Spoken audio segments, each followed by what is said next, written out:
We have one signed up for public comment.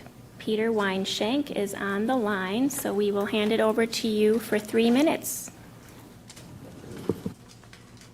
Hi there, good afternoon. Can everyone hear me? Yes. Oh, good, okay. Thank you for the opportunity to speak. Today, the Marathon County Extension, Education, and Economic Development Committee will discuss whether to do something about tax incremental finance. I say yes, you should do something. You should forward to the full county board a proposal I drafted following up on the work of the county TIF task force to adopt a 10 standards approach to the creation of any new tax incremental district, TID. This approach puts into play Department of Revenue best practices for TIF. This proposal in no way restricts any city, village, or urban township in Marathon County from using TIF to the full extent allowed by state law. But it does attempt to improve this county's TIF practice and culture by slowing down TID approval at the Joint Review Board. The proposal seeks a better planning conversation among Joint Review Board members Further, it offers the Joint Review Board a procedure how to follow new state law such that the Joint Review Board, not the municipality, gets to set the lifespan of any new TID. The main reason why you should support a 10 standards approach to TIF comes down to a single number, $321.13. This is what the average Marathon County homeowner in 2023 paid in his or her taxes for TIF. But because TIF taxes are not itemized on anybody's tax bill, didn't know it. This sum calculates to about half of what this taxpayer paid for county services. It's just short of 10% of a homeowner's total tax bill. It's not an insignificant sum. You should support a 10 standards approach to ensure that this tax money is spent in the most impactful, responsible, and fiscally prudent way possible. $321.13. Marathon County is a heavy user of TIF, but this is not necessarily a good thing. The results have not been great. We have $1.4 billion of property in TIDs with an average expected lifespan of nearly 26 years. A third of county TIDs have had to be extended due to poor performance. We can do better. Support the 10 standards plan for Marathon County TIF. Thank you. Thank you. We will move on to number 4, approval of the April 3rd, 2025 Extension, Education, and Economic Development Committee meeting minutes. Do I have a motion from Supervisor Seatfeld, second from Supervisor Hagen? All in favor? Aye. That passes unanimously, and we will continue on to 5. Operation functions required by statute, ordinance, resolution, or policy. A, discussion and possible action by EED. 1, report from Finance Director on recent tax increment district joint review board meetings and preview of upcoming meetings. So we have Sam.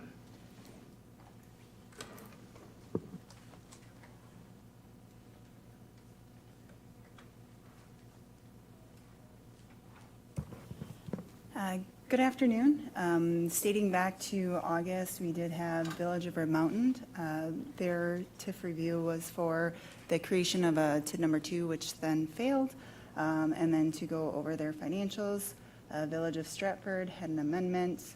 Village of Spencer, Cronin-Wetter, Red Mountain. Each of them, we reviewed their reports that they had.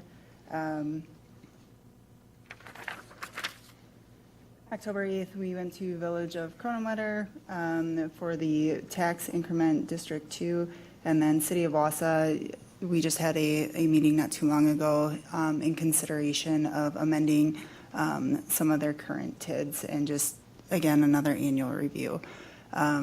We did just do one for one of the villages or towns. I do apologize. That actually reduced a TID based on the need to reclassify it. Again, City of Wausau should have one coming again here soon to have the action happen.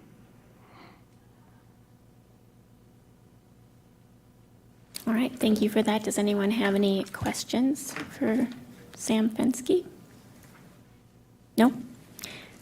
Okay, we'll move on to 5B, discussion and possible action by EED to forward to County Board for consideration. 1, resolution encouraging and supporting the development of a regional aviation development fund. So we will turn that over to Brian Griefy. Thank you.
Dave, do you want to grab the handouts out of my folder?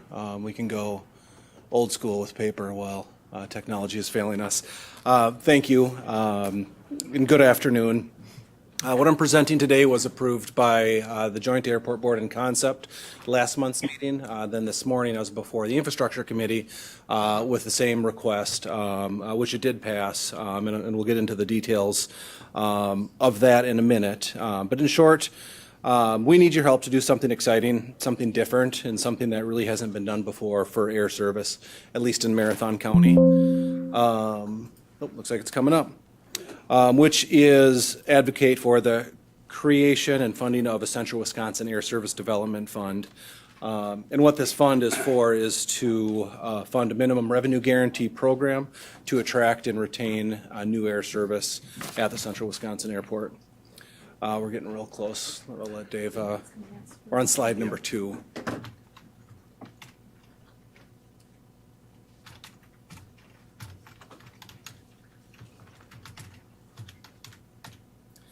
So as we go through the slides, you may not be able to see it very well on there. We also have a Name That Community game. So the first one was Wausau on the title slide. The second one that we're on right now, any guesses on that one while we're getting that? Can't really see it. It's Stephen. Second one's Stevens Point. Yep. So by way of background, again, as that's coming up, by way of background, what is air service development? Because that's really what we're talking about here. It's ongoing airline dialogue, community advocacy, advocating for our communities in central Wisconsin, stakeholder coordination, existing route defense, maintaining what we have, business case and airline outreach, and industry event representation with the airlines. All right. And what is a minimum revenue guarantee? It's important to understand this isn't a subsidy to an airline or a direct payment. It's a temporary financial safety net. It covers revenue shortfall versus target money, target dollars. Generally, it's limited to 12 to 24 months, so it's a short-term, just startup program for airlines getting established or new routes getting established here. And then airlines now, this day and age, really more than ever before, view this as essential for starting or expanding service at small airports, particularly ones our size and smaller. The FAA does have significant rules and regulations on this. They recently released a air carrier incentive policy. There is a lot the airport can do and a lot that the airport does do. They have an air carrier incentive program that we can, for limited time, generally that 12 to 24 months, offer landing fee waivers, facility fee credits, basically waiving facility fees and marketing support. So there's a lot that we do right now.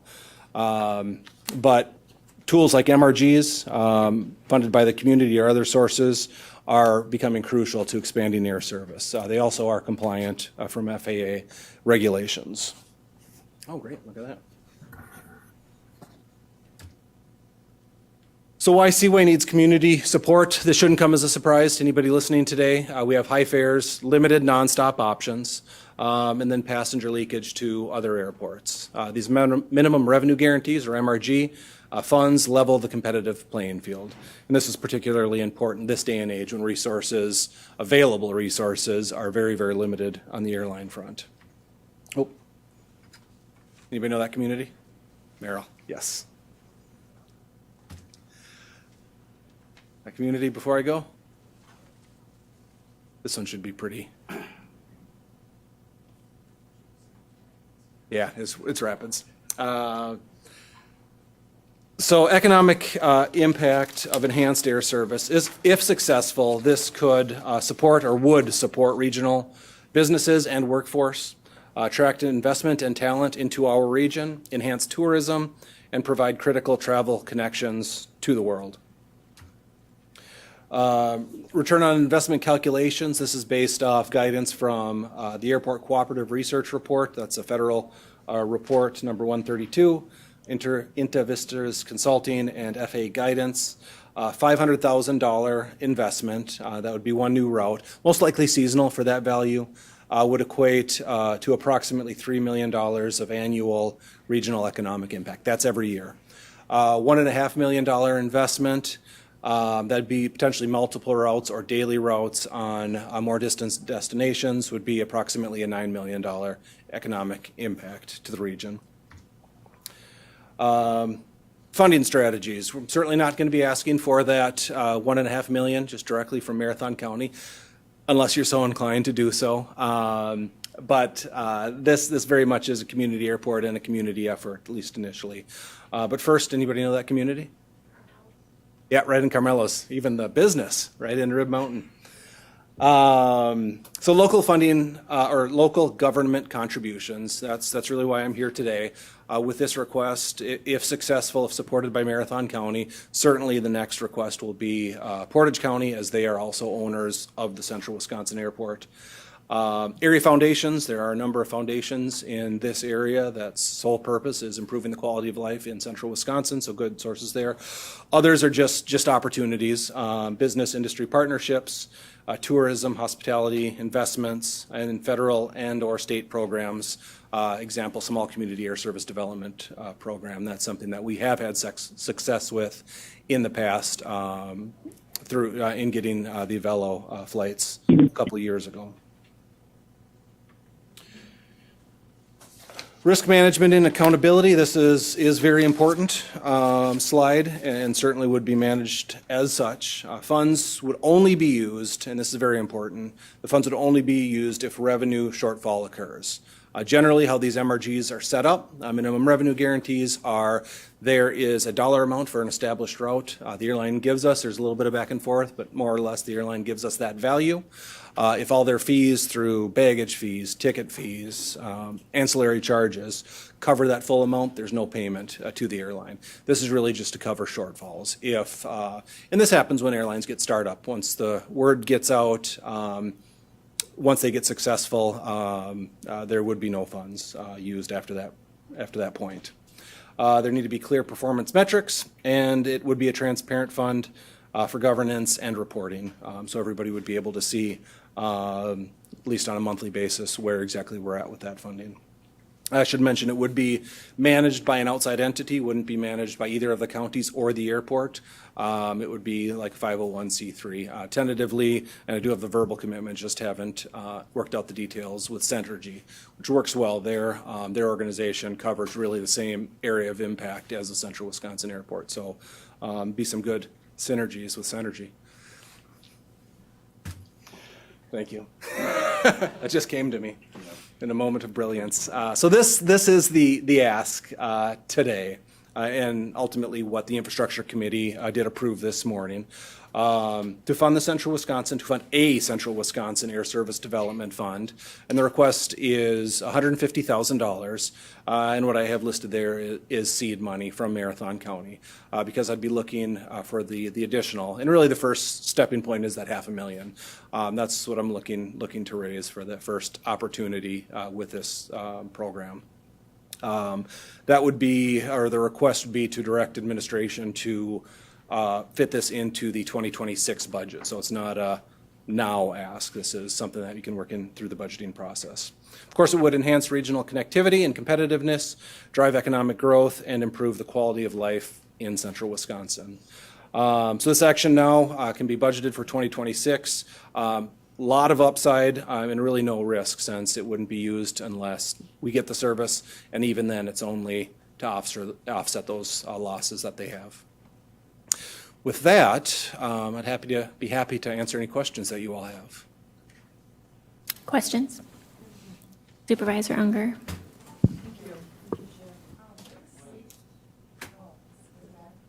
You gotta press the little button. Thank you. With the seed money, is that we're giving you, the county would be giving the money, or would it be money that we would be recouping back after the program would take off, or? Good question. It would really be a contribution. Okay. Any funds, and there certainly would be funds generated. I view this as an investment, but it would be through your standard economic development processes. Money wouldn't come directly back to the county. Yeah, and I would foresee that 500,000 would be like pretty easy between Portage County, us, the, entities. I would hope so. I would think that would be. So is that your goal then? That's the initial goal right now. Quite honestly, our lowest hanging fruit is seasonal service to a sun destination. So very similar to what we had with Avello. I should mention that too. I'm certainly sure there's some questions about that. There were this morning. The service was supported. The reason they pulled out was business strategy. They completely pulled out of the entire Midwest.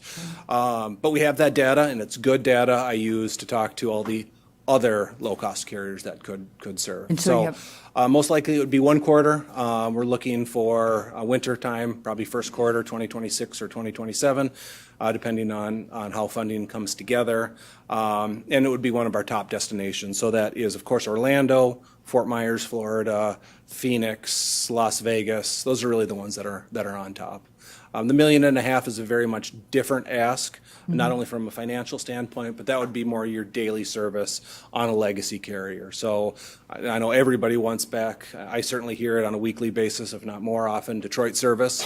That, and even the 500,000 will go help to those conversations, but some potential to expand even American service. DFW is our next lowest hanging fruit there. And then also potentially even bringing back like a United. Yeah. And you've been in contact with? All of these constantly. Constantly, okay. Yeah, and quite honestly, that's really what started this process. I've had 2 meetings with the airlines, I'll just use it generally, this year. And the airlines are getting very, very comfortable saying we need risk mitigation, is the term they use. And really what that is it costs the airline a lot of money to establish a new route, costs even more to establish a new market. And these MRGs mitigate that risk. In an environment that we live today where, there may only be 1 plane and crew available for a given season, the carriers, when they're planning their schedule, they look at markets like Seaway, like La Crosse, other communities that are our size in other states. And it's a question of risk. If there's an airport where the numbers look good and there's little to no risk because they have an MRG in place compared to communities that don't have that, every airline is going to choose that market with little to no risk.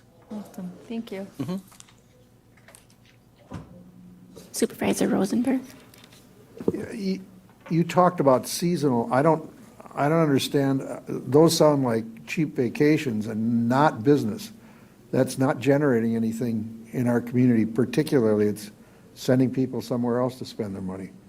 I mean, Yep, yeah, it's a good comment.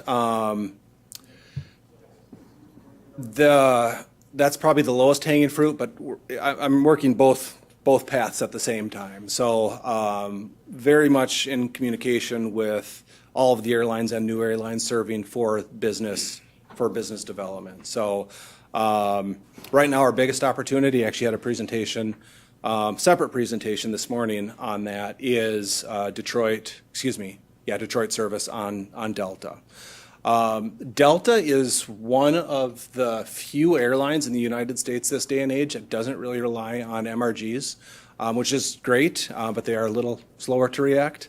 So we're working that opportunity as well.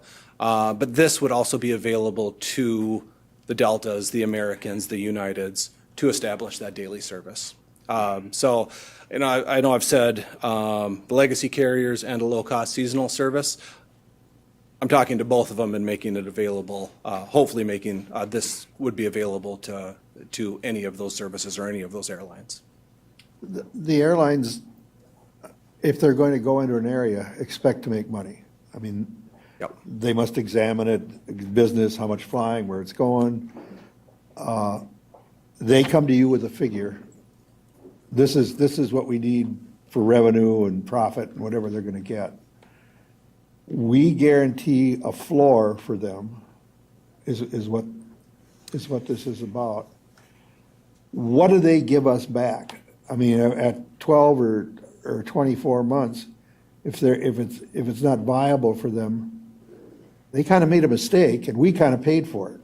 Yep. No, it's a great question. Had the exact same question this morning. I wouldn't promote a route or pitch a route to an airline that we don't have the data for that it wouldn't be successful. To help understand that answer, it's important to understand the industry and our community. So I'll start with our community. Right now, we retain about 70%, about 25 to 30% of the passengers flying today. So that means 70 to 75% of all the passengers in central Wisconsin are flying out of other airports. If we filled every single seat that we have available, we could not serve all the travel needs today of central Wisconsin.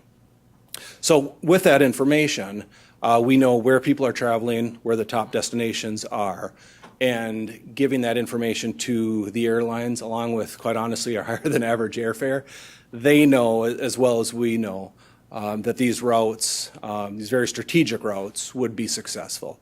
Really, the risk lies in, and that gets into the previous example I illustrated, is those startup costs.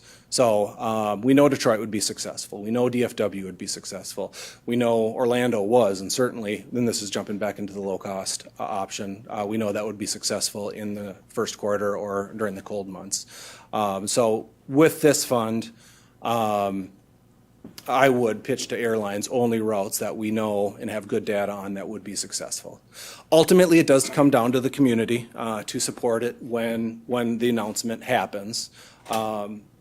Committees like this committee, like the Joint Airport Board, do a great job of getting airline service, staff to a certain extent as well.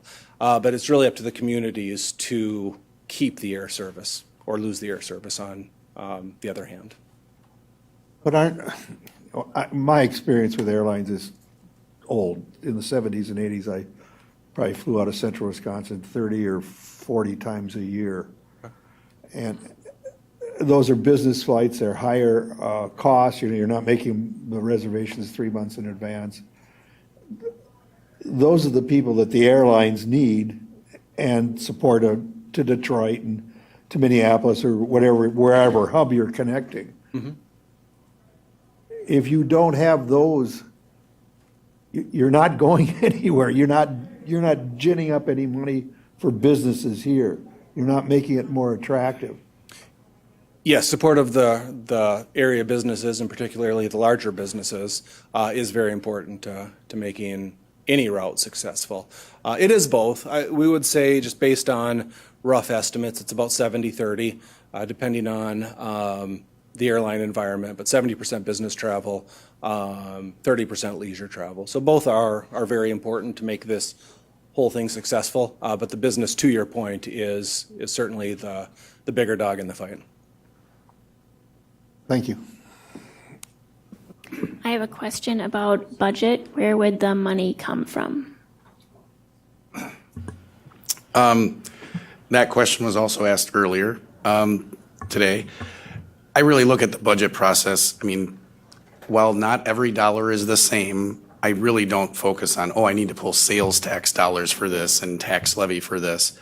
The request, as I view it, and the direction from infrastructure this morning is to, in my budget development process, ensure that I allocate funding, $150,000, to be available in the event the other funding that Brian referenced comes to pass. And if I could just go back to the supervisor's question about seasonal or leisure travel, I think, and again, I have no, to the extent you're inferring anything from my comments that I am for it or against it, please disavow yourself of that. I take no position on any of this. I'm here to effect whatever the county board says. I think it's important to realize there is still a benefit to the airport of flights that are already happening. I flew to Florida, maybe that's why I sound so bad, last week. I drove to Milwaukee to do that. The idea behind what the airport board brought forward is if we can develop through the MRG, get a flight direct that allows people that already live here to fly from here, we do capture not only the intrinsic benefit to me of not having to drive 3 hours and get a ride to and from my car and all that fun stuff, but also the passenger facility charges that would come from the flights taking here, parking. There is a benefit. And this is not about stimulating new travel, although that could be an ancillary benefit. Right now, it's just talking about capturing the travel that's already occurring. And that is, at least when I heard Brian talk about this earlier, that's at least the low-hanging fruit. We know individuals from central Wisconsin are flying. Brian can tell you, here are the 5 destinations, right? You could probably go down what they are. That would make money once they are up and running. It's right now, how do we demonstrate to the airlines that it's a good risk to take on those upfront costs of procuring the necessary equipment, the plane, the pilot, and all the things that come with that, if that's fair to say. Yep, absolutely. Go ahead, Supervisor Rosenberg. I'll take an experience from my son-in-law this last year. He flew out of Appleton, flew to Colorado to go skiing. Flight was canceled for some reason. I can't remember whether it was weather or whatever it was. So they'll put him on the next flight. Blown out of Seaway. 3 days later. People aren't going to put up with that very often, or they have to be back to work, or they can't do that kind of thing. I'm not real thrilled with that sort of fly out twice a week and fly back in. You really have to have a lot of flexibility to be able to do that. Absolutely. Less than daily service is a very different animal than daily service. At the end of the day, it's an individual decision.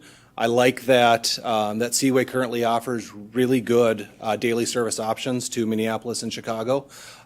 Having another option, even less than daily, 2 times weekly, even 4 times weekly, would be of benefit, in my experience, to the communities that we serve. But certainly, it's no alternative for daily service. It's just different. Vice Chair Pfeiffer. Thank you. This morning at infrastructure, we talked about a lot of things related to this. Getting another connection from the business perspective would be wonderful. And also, I don't think we can discount the leisure travel. We're in a continual fight for talent in this area. if we have and we can allow people that are living in this area an easy way to travel, I think that's another benefit to our area. And we're continually looking for ways that to stand out, that every time you travel, you don't need to drive to Milwaukee, Madison. It's so convenient for me. The airport's 4 or 5 miles from my house. I can be there and on a plane, and don't cut it too close, but half hour if I wanted to be probably. That's a great benefit to our area. And if we can offer that and also increase our business travel, I think that makes a lot of sense, and another great thing that we can offer as a community as Marathon County. Thank you. Supervisor Lammer. Thank you, Madam Chair. So going back to the budget question, is this something that is a one-time thing, so it's for 2026 only, or is this in perpetuity? Is it, once it's written in the budget, it's in the budget? But you approve a budget every year. So if you want it one year and you don't the next, that's a you decision, not a me. I will put it in if you want it in. I will take it out if you want it out. So I don't know if that's helpful, but the direction as it's right now is to include it in the 2026 budget development. And then, I just want to go back to Avelo a little bit. I flew on Avelo. It was a pretty good experience for me. Do you have numbers on what the regional economic impact we saw? Because they weren't here very long, and I know in the infrastructure meeting you called it a success. I do not see it as a success because they left, and I understand it was their decision. But what was the lasting impact we got, and how do we make sure that this isn't going to happen with another carrier that just wants to come in, take the goods, and then leave? Yeah, great question. I'll touch on the first one, then I'll answer the second part of the question. So the first part of the question is the numbers.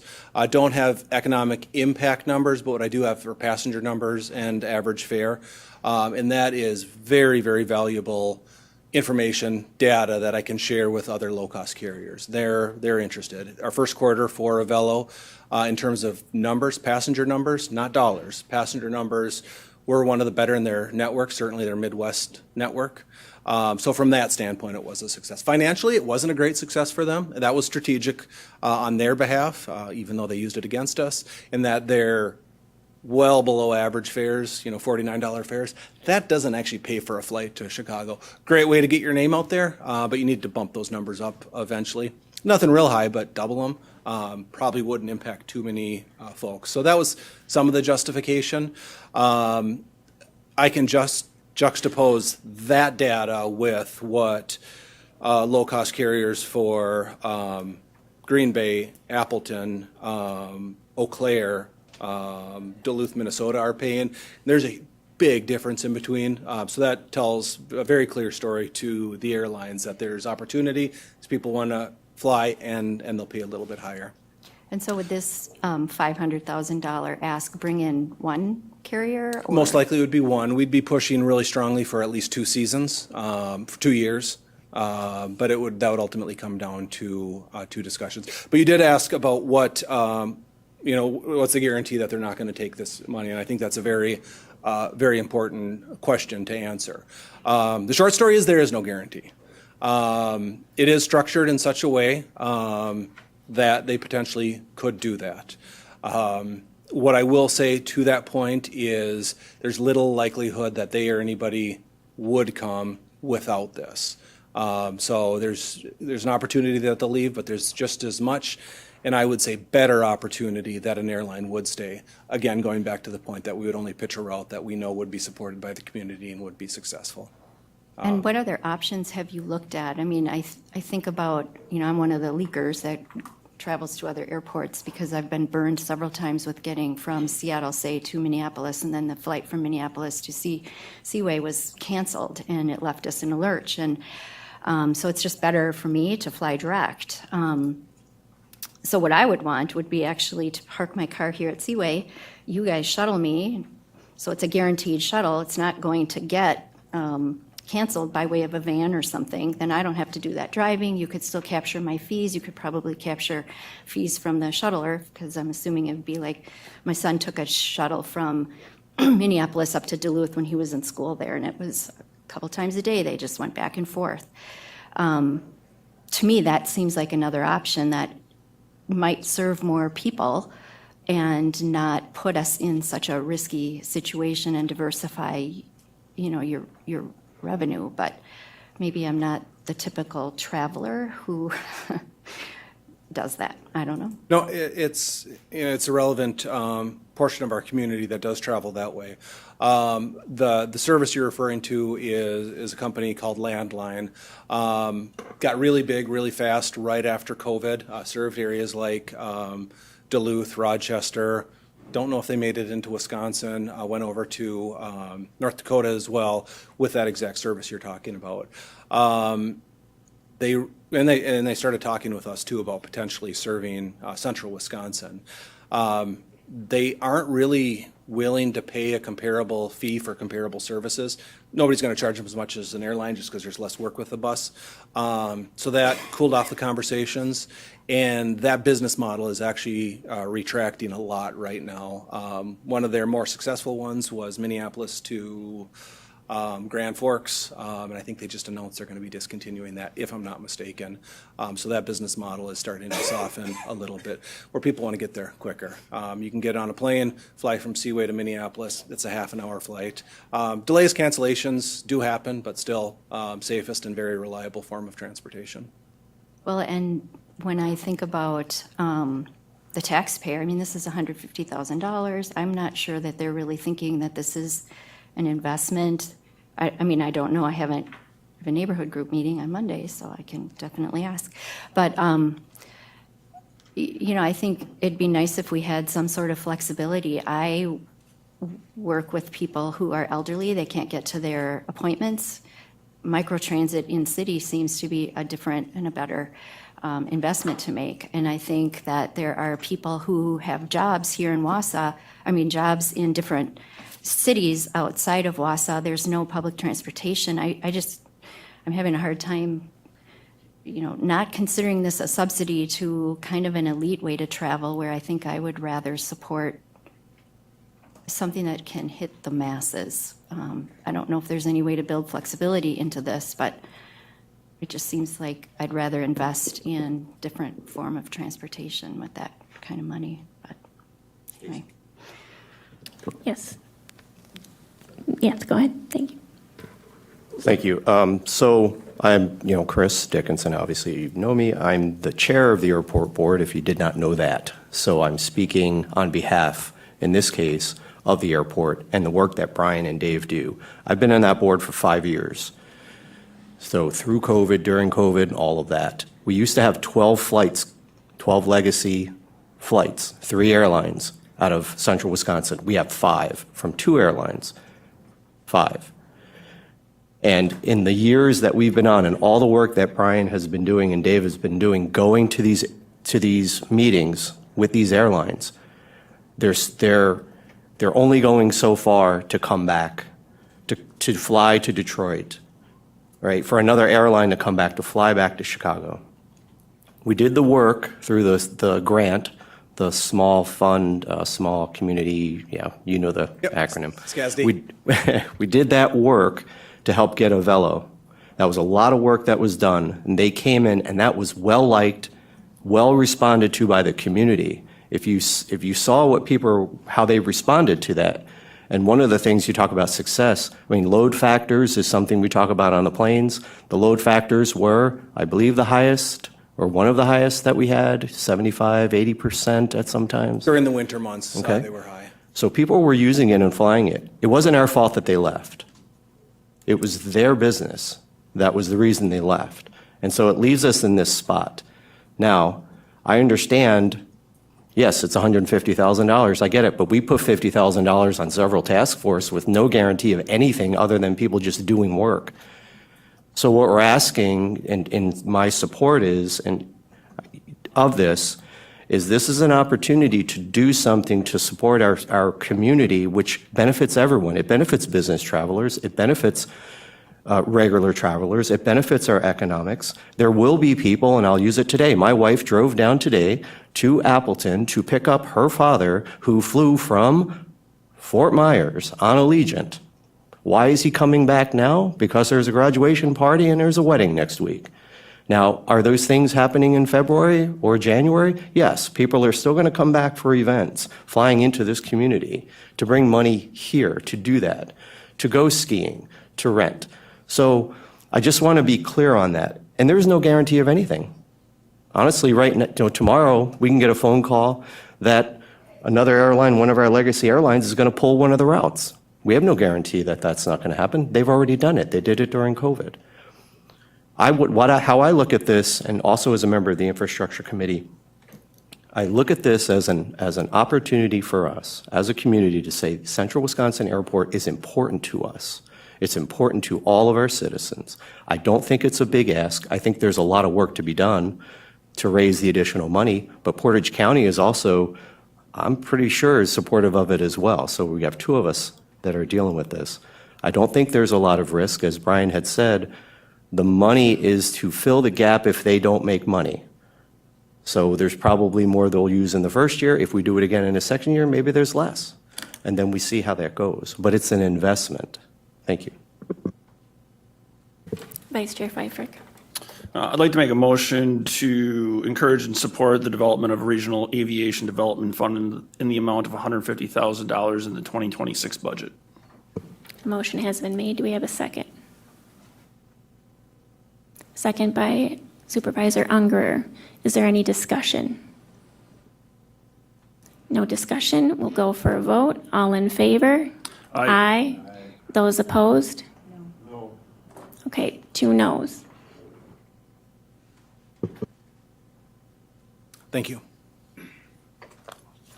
Thank you very much. Okay, on to 5B2, consideration of sponsorship request for the 79th Annual Alice in Dairyland Program. And we have 2 guests with us to it, or one is going to explain. Thank you, 2. One's coming up. All right, thank you.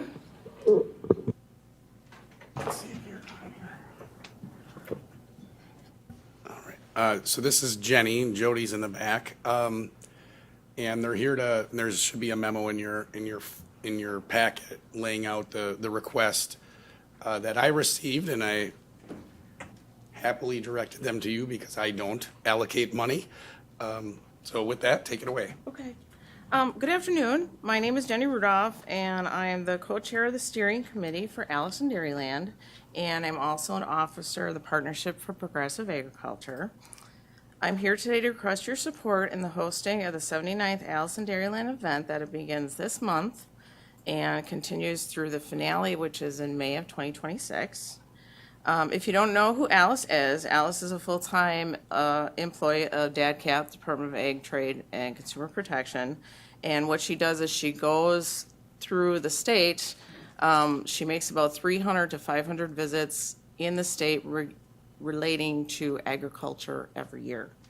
Every year, there is a county that's chosen to host Alice, and Marathon County is starting this year, and then we do the finale in 2026. Her first visit will be at the June Dairy Breakfast, which is June 29th at Miltram Farms in Athens. She's also scheduled to go to Colby Cheese Days, the Tractor Steam Engine Show. She's doing a tree cutting at Newby's Tree Farm in November, and then she'll be in the Wausau Holiday Parade. So in this list, there's a budget number, I believe. Our current budget is $79,000.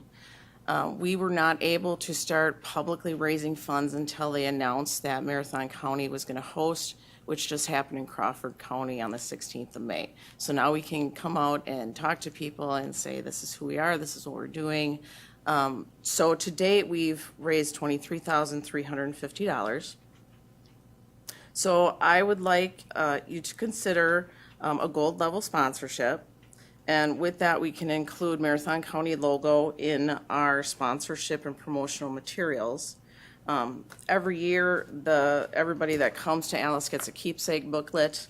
And in that booklet, there's a list of the sponsors. When I went and looked past the BASC booklets, Greene County, Dane County, almost every county that has hosted Alice, the county has supported with a sponsorship of some level. So I was looking at the gold level. So I don't know how the budget works for Marathon County.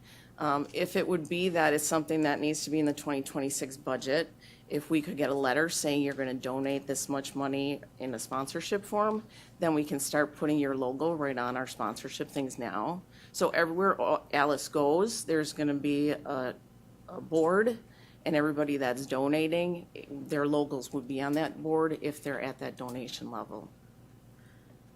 So the other request I would have is that we do something called the briefing, which where DADCAP comes to Marathon County and they announce the next 6 candidates that are vying to be the next Alice, which is the finale that we will put on. They like to have public people, government people there. Jody's handing out the sheet. It's a little save the date for March of 2026. The more people we can have there, you know, it looks good for our county. They publicize it. They do a Facebook Live. They usually have TV there, radios there. Lance has agreed to write a letter from the county, or if somebody else wants to do it for him, that's fine too.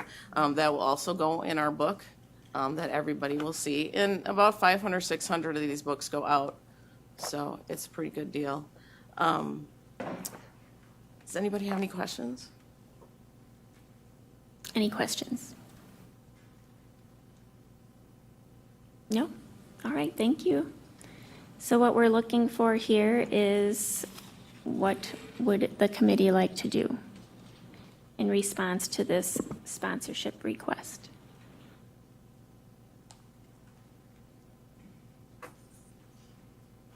So we're looking for they're looking for $5,000. And that would be a 1 year, they'd have to come back every year and re-request. Go ahead. Oh, go ahead. Sure. Sorry. Thank you. Again, apologies for the voice. I believe the request was for a gold level. Gold or diamond, if you Okay, want to do more, so- that's fine. I'm more Yeah, than happy to take either that. way. And I can come up with, I can bring back if you want me to identify a funding source. Within administration, we do have a special projects fund that I utilize for, quite honestly, special projects that come up throughout the year. And I've had some conversations with Sam, just checking in on that budget to make sure I'm hitting my targets. I'm fairly confident that regardless whether it's the diamond level or the gold level, I can identify that funding source for ultimately consideration by HR Finance. But it would be a budget amendment if you did it within this, within the year. And they would be looking at that. I'm okay if I get a letter and says that in, In 2026, we're gonna get it. The majority of the funds will go for that briefing, the finale. It's the room rentals, it's the girls, we pay for everything for the girls. So we pay for their hotels, their food, all of that stuff. And all of that occurs between March and May of 2026. But I would like to be able to promote Marathon County she's going to be at the June Dairy Breakfast. I would love to have the logo up there to say, you're supporting Alice in Dairyland. And I just, so you might ask, is this something the county can fund? Because one of the refrains you frequently hear from me is, hey, counties can only do the things you're empowered to do under state statute. And I have had conversation with Corporation Counsel. Happy to report, under Chapter 59, this is one of the areas, advocacy for agriculture is an area where the county is empowered to allocate funds. Supervisor Seafolt. Thank you, Madam Chair. The counties in the past that donated, were they with the diamond? The average, when I looked through, is about 5,000. Some were like Crawford County, which was the one that just occurred. They did 10,000. Dane County did it 2 years in a row. They were about 5,000. Greene County, I think, was about 3,000. So it kind of averaged out to 5. But in Brown County also, I think they were like in the 10,000 when they were in Brown County. Okay, thank you. And next question is, is there any girls from Marathon County going to be running for Alice?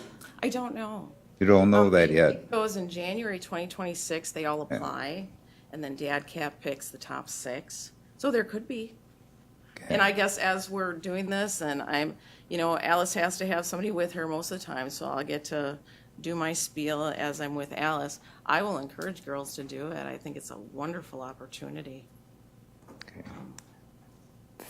Okay, thank you. With that, I would like to make a motion that Marathon County would donate $5,000 to the Allison Dairyland as a supportive level.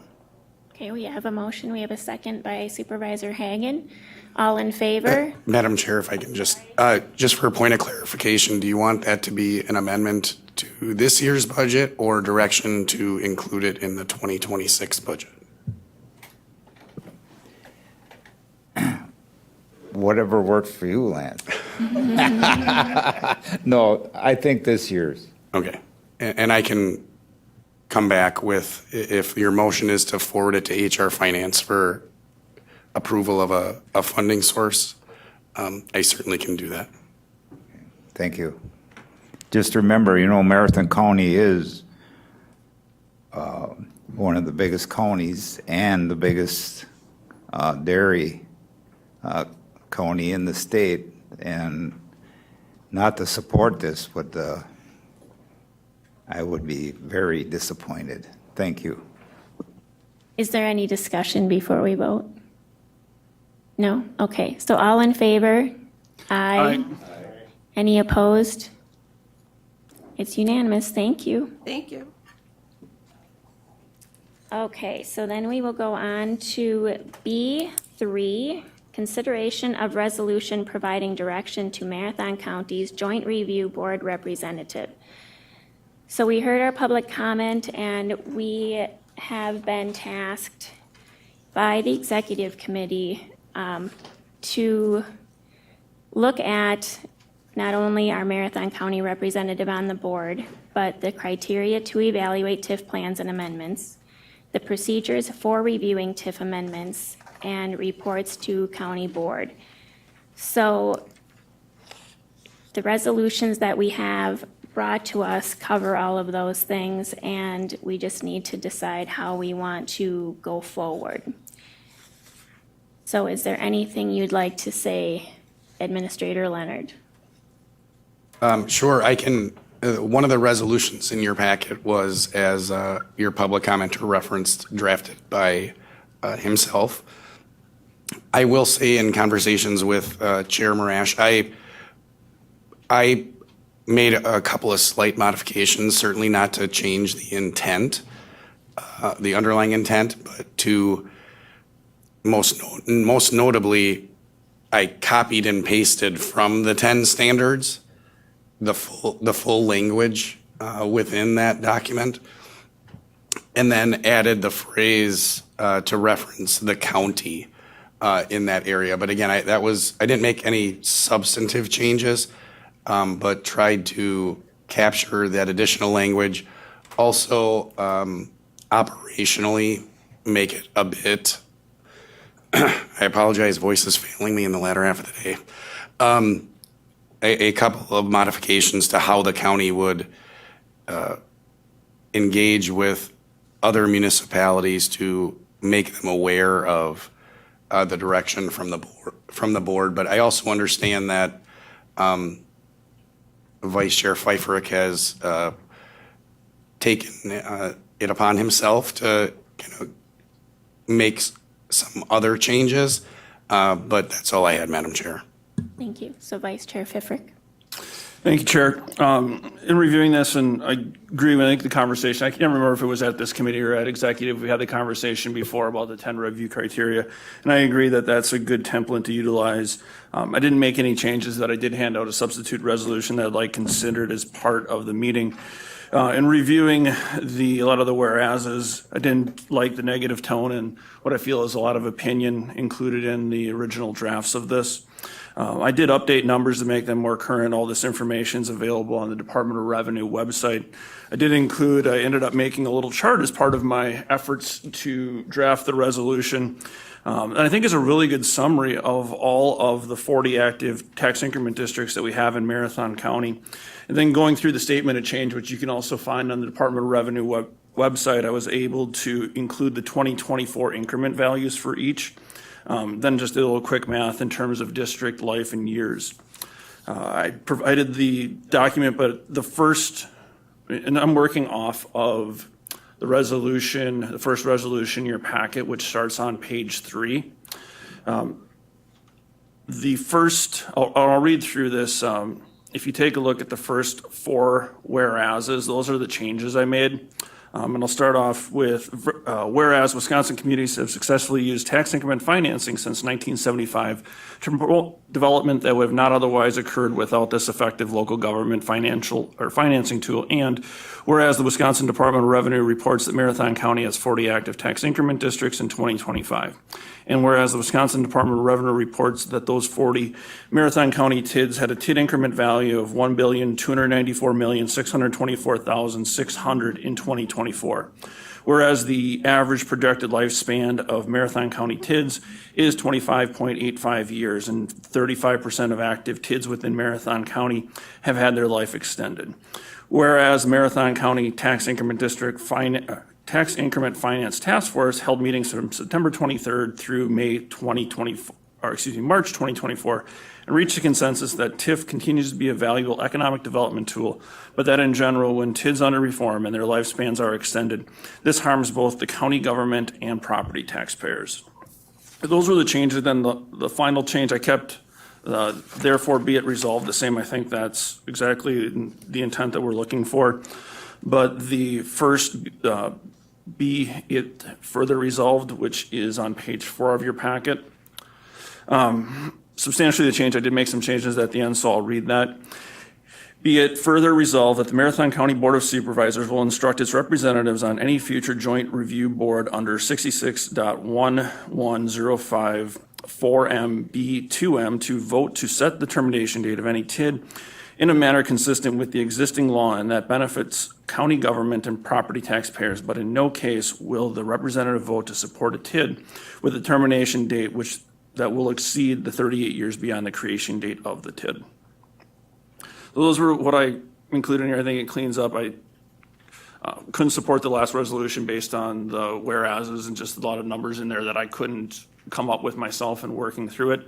I think this does a better job of simply laying out the numbers, the facts of how many districts we have, value, lifespan, and I hope that the rest of the committee will support it. Thank you. Any discussion?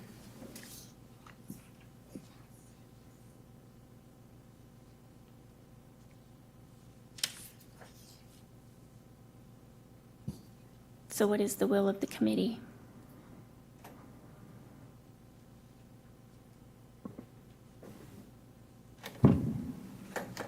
I'll make a motion to approve the resolution that I presented, the substitute resolution that I presented, that I previously walked through. And we have a second by Supervisor Hagan. Do we have any discussion? No discussion. We'll go to a vote. All in favor? Aye. Any opposed? And that passes unanimously. Thank you. We are on to 6, educational presentations and committee discussion. A, discussion of Chapter 10 of the Marathon County Comprehensive Plan. So Lori Miskimmons. Thank you, Chair. So in your packet today on page 19 is the initial working draft for Chapter 10 of the Comprehensive Plan Update, the Education, Workforce Development, and Economic Development chapter. I won't go through in detail all the background and data that we're working to update, but I will highlight or say a couple things in terms of that. We have added a couple studies in the last 10 years, including the West Side Master Plan and the UW-Wausau Campus Space Utilization Study. If there's other studies that you think need to be added, please get those to us as well or tell us today. We have also been looking at the data updates predominantly in this working draft today. You'll see that we brought in a lot of 2020 data. We have been talking about identifying where it might be more appropriate to get even more recent data in light of the fact that that 2020 data point as it relates to economic development might not always give us the best picture right now in terms of where we're at. So we're going to go back and double check some of that to see what other data sources might be available between 2020 and 2025 for each of the sections of this chapter. We know also there might be a few corrections that need to be made related to the school districts and the Wausau consolidation, so we need to double check on that. And then on page, let's see.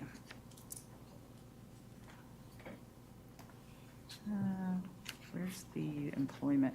Well, there's a chart in here somewhere that talks about large employers in the county. I can't find the page right now, but we noticed Marathon County was missing from there, and we thought they should be in the table. So we noticed that this afternoon, so we'll get that added in for sure. And then page 32 of your packet, page 14 of the draft, we also put a placeholder that we felt like a section on childcare might need to be added to this chapter, as well as we know that's been an ongoing topic for the county for the last several years. So we're going to work to add something in there. I did want to turn it over to Christian for a second from the Regional Planning Commission to explain a little bit more about the location quotient projections that are on page 35 and 36 of the packet, or 17 and 18 of the draft. So thank you. So location quotient is a little tricky to kind of look at and to explain the numbers there. So I'll just real quickly highlight what that is. So really location quotient is looking at how concentrated an industry is within the region and compare that to the concentration nationwide. So essentially on figure 11-11, you'll see a chart there that kind of highlights the industries based on location quotient. It's broken down also by size, so the bigger the bubble, the bigger the industry is. This is also projecting into the future, so 2025 through 2035 is what we're looking at. So really that's just, again, the industries that you'll see the driver economies that are larger in concentration and growing. That's kind of the key area that you kind of as a region you want to be headed towards. And then the other three segments there. But again, just location quotient is just another tool that we use in these plans to kind of highlight future growth in the region. Then moving towards the end of the chapter, so starting at page 45 of your packet, or 27 of the draft, we started to outline the issues that we've thought about including in here. We definitely wanted to bring this to the EED and the executive committee to get some input, because this can be a tricky subject to figure out. Like, the question we keep asking is, what is the right county role as it relates to economic development and workforce development? And so we've started to outline what we see as the issues. Some of them haven't changed since 2016, including that need to attract talent to the area. We know since 2016, higher education has changed a lot in the county, so that, we have to keep an eye on that and what the implications will be to our workforce and our economy from that change in the desire of how people get higher education and what kinds of education they're getting. Technology continues to be an issue in terms of access to technology and the implications that we might see from the increased use of AI and automation and how those might impact our economic growth. We put a placeholder again for childcare challenges, sort of that twofold idea of whether it's available and affordable, and then how that drives people's decision as to whether or not to go into the workforce. And then also we have an issue that we want to develop around just needing a collaborative approach to economic development. I think we're seeing sometimes that we're working too much in silos, and how can we work more as a region towards economic development with our partners and our other municipalities, especially when sometimes the county can't have the most direct influence on some of these things. So how can we best support our partners and our municipalities in doing economic development and workforce development? This chapter is also a little bit different in the sense that there's actually 3 goals. Most of the other chapters have just 1 goal. There is a goal that has been developed each for education, workforce development, and economic development, and subsequent objectives as well. And then at the bottom, I just highlighted again that our questions as it relates to the goals and objectives are, what can the county do to be more proactive versus reactive as it relates to economic growth and development? And are there ways the county can be a more supportive partner to the surrounding municipalities and partners who are more directly involved in some of those education, workforce, and economic development measures?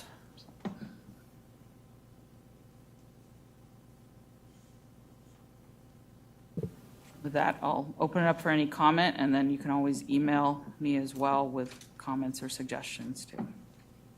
Okay, any comments at this point? Supervisor Marash, this is Supervisor Marshall. Yes, go ahead, please. Yes, on page 2, I noticed one of the goals was to ensure the future availability of a skilled and flexible workforce. And the word ensure implies that we have control over that. We can influence it, but I think that to use the word ensure is beyond our control. So I think, I'm not sure which version you're looking at, Supervisor Marshall, but on page 46 of the packet, we did suggest changing that to support efforts.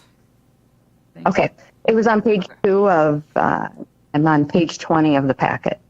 Okay, I know which section you're talking about. Okay, yes.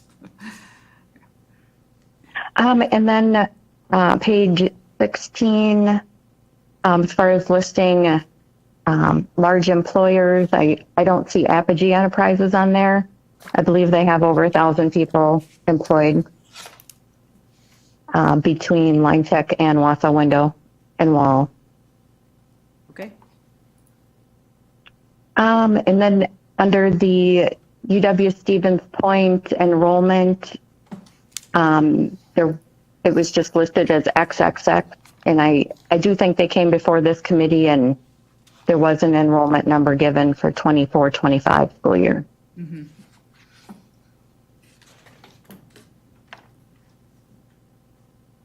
And that's all I saw. Thank you. Thank you. Anybody else? All right, thank you for your input on that, Supervisor Marshall.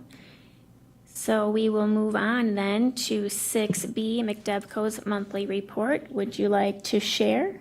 Sure. Thanks. Amateur. Hi, everybody. I've given this report a million times, so if somebody wants to step in, I'm sure you could do it by heart at this point. But McDevco continues to stay focused on educating, incubating, and financing small business startups and expansions throughout the county. So everything on this report is going to tie into each of those pillars. So financing, we administer revolving loan funds on behalf of Marathon County and the Judd S. Alexander Foundation, making up the Marathon County Revolving Loan Fund. We administer loan funds on behalf of the City of Wausau, as well as the WEDC Wisconsin Minority Fund, as well as some other private funds. We have dispersed, by the end of next week, we'll have dispersed $657,000 this year. And if you think about that, that's a lot for one. We have 2.5 employees. We have other core functions as well, but also the size of the loan that we're doing is anywhere from $20,000 up to $250,000. So that's a lot of ground to cover, considering the average loan size we receive is about $25,000. So those have been a lot of businesses that we've been able to assist. What's exciting is, Lance, I think it was the start of this year or last year, I don't remember. We came to you for a recommendation to extend the Marathon County Revolving Loan Fund agreement that we had with you, as there were funds still at the county. If you recall, $1 million was placed in the fund from the county, $1 million from Alexander Foundation, drawn at different rates. We're just about done with the Marathon County $1 million portion. So thank you for your support. It took a little time coming out of COVID to really get some legs on that program, and it's proved to be quite successful. We do still have funds committed to assist Marathon Marathon County businesses outside of the city of Wausau once those funds are drawn. So rest assured, we can still help many businesses. So please send them our way. What's been interesting is if we have about 10 applicants in queue, 9 of those are referrals from banks. The other 10% is they're actually students or business incubator tenants. So word of mouth for us and that trust factor has been huge. So if you know of anybody, a warm introduction is always welcomed. We are obviously administering the private on-site wastewater treatment system fund. We've helped fix about 15 systems in Marathon County with the fund in partnership with CPZ. Very seasonal fund. We're mostly taking care of that in the spring, but anybody can apply at any point of the year. So please encourage them to come our way. We're very hands-on with that application process as well to assist those clients. You can also see some of the programs that we have for the year. We're constantly adding to those based on feedback we get from the business community, based on what's not already out there. We're not a fan of duplicating, so whatever we can do that's unique, but we really try to listen to the business incubator tenants as well to help them grow with unique offerings. We convene municipalities quarterly. That's something we do at McDevco and have done for some time. And then I just will draw your attention to the Wausau Business Incubator occupancy. When McDevco took over the management services of that facility in early 2021, it was about 60% full. Right now, our average occupancy is around 82%. We're 100% full in manufacturing, and then we're really quickly filling the offices. We have a handful of offices left, and we just leased 2 this week. And we've worked with the Wausau Business Incubator Board to show up in spaces where the community is obviously needing us to adapt. Manufacturing. So we've turned a couple of the offices into light manufacturing to try to assist those folks that don't quite need a manufacturing suite, so we can preserve those since those have been full for some time.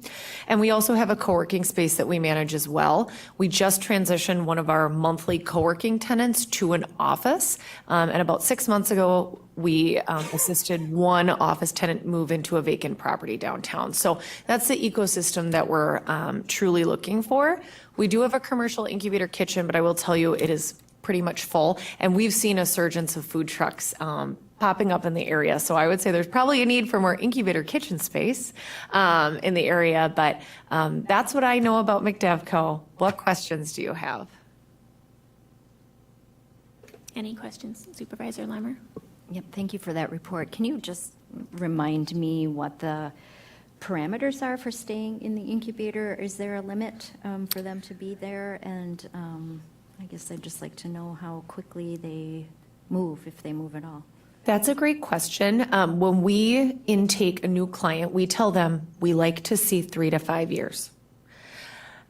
We've been working with the Wausau Business Incubator Board to set parameters and implement a tenant tenure policy. And what we've done to help facilitate the ease of you can't stay here forever is here's what financing exists. If you need additional space, here's some community partners that can help you find vacancy. But that's been something of focus. I think coming out of COVID, it was really getting the facility, and correct me if I'm wrong, Randy, but getting the facility, calibrated and full so it could cash flow. And now I think we're thinking about what's strategic for the community and the businesses inside. And there's a lot of resources for them as they look to move. Vice Chair Pfeiffer. Yeah, and I can speak to it as a member of the WBI board. The tenure policy currently has a goal of 5 years, but there's many tenants that have stayed much longer than that. It's a conversation we have biannually about when it's time to move somebody out. It is a focus that particularly I'm interested in finding and graduating our tenants out in the community. That's the reason why the city supports this, subsidizes the space, the building, services to it, is that we're wanting to take businesses, grow them in this site, and put them out within Marathon County. Anyone else? Thank you for your great work.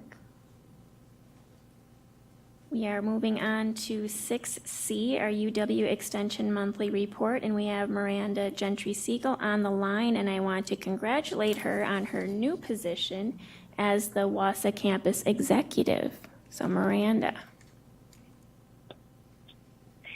Thank you so much. Can everybody hear me okay?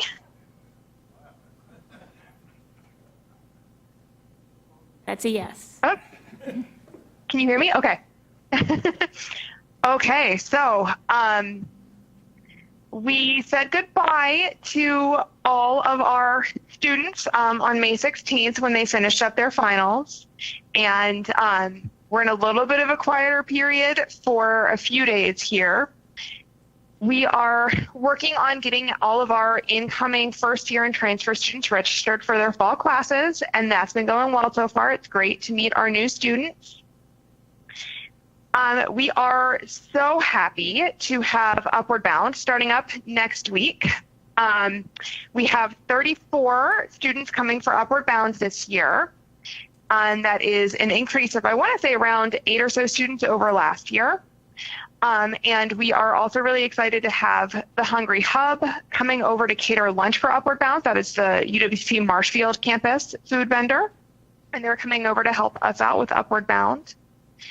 And then at the end of the month, we'll have College for Kids.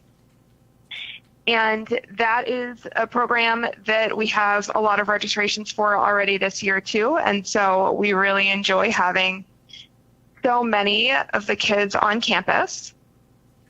And then we'll have our orientation coming up. It'll be a full day experience, August 25th, right before classes start. It'll be a good opportunity for incoming students to get to know each other and find their classes.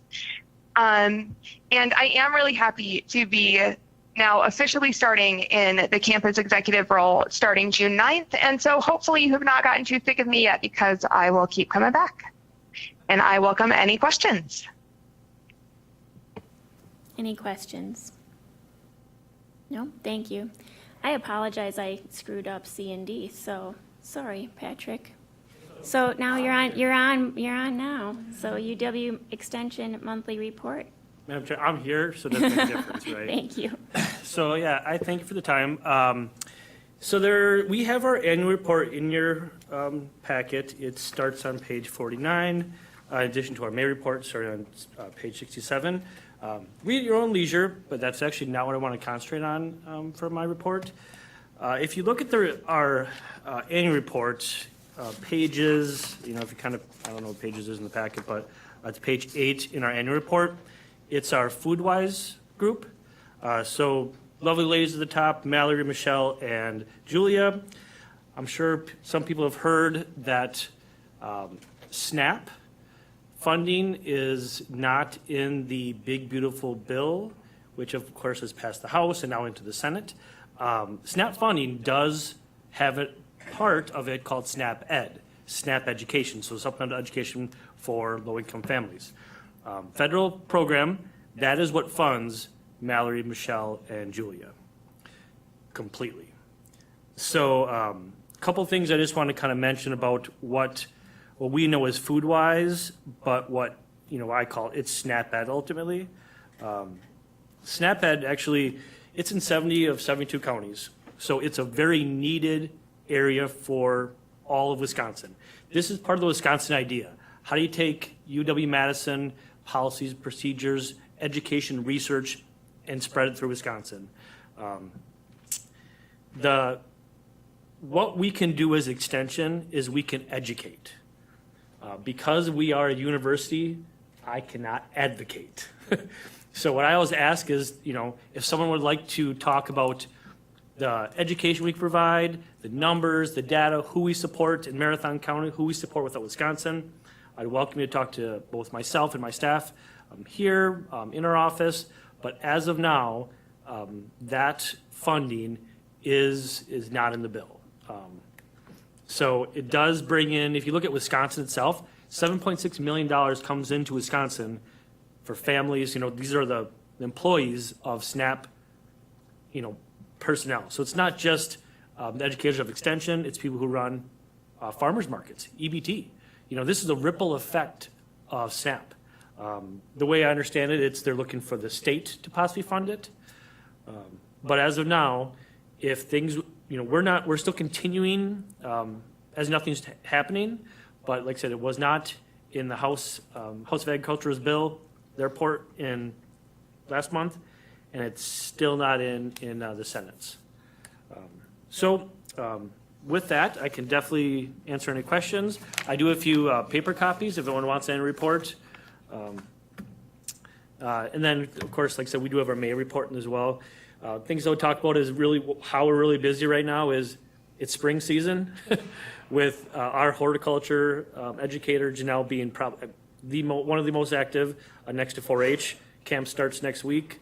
Hundreds of kids from central Wisconsin, specifically Marathon, travel to Rhinelander and stay there for the week. And it's, what does 4-H do? Well, they provide life learning skills. I always thought it was I learned to canoe and I learned to do those type of things. No, it's much more than that. So what I want to leave you with is, extension, we're kind of under threat. And as a higher education, you see that a lot. So we would appreciate everyone's support. And any questions I can definitely answer and encourage you to speak with both myself and my staff on what people can do to support us. Okay. Any questions? Anybody have anything? No? All right, thank you very much. That takes us to 7, next meeting date and time, announcements and future agenda items. So A, committee members are asked to bring ideas for future discussion. I just wanted to make one announcement that we have a new representative for our Board of Education, and that is Jennifer Paoli. So I sent out an email too about if anyone had any conflict with our next meeting date being Thursday, July 3rd at 3 p.m., and I didn't receive any email, so I assume that is all thumbs up. Yes? Excellent. All right, and that takes us to 8. Motion, thank you. Second, and all in favor? Aye. Thank you very much, everyone.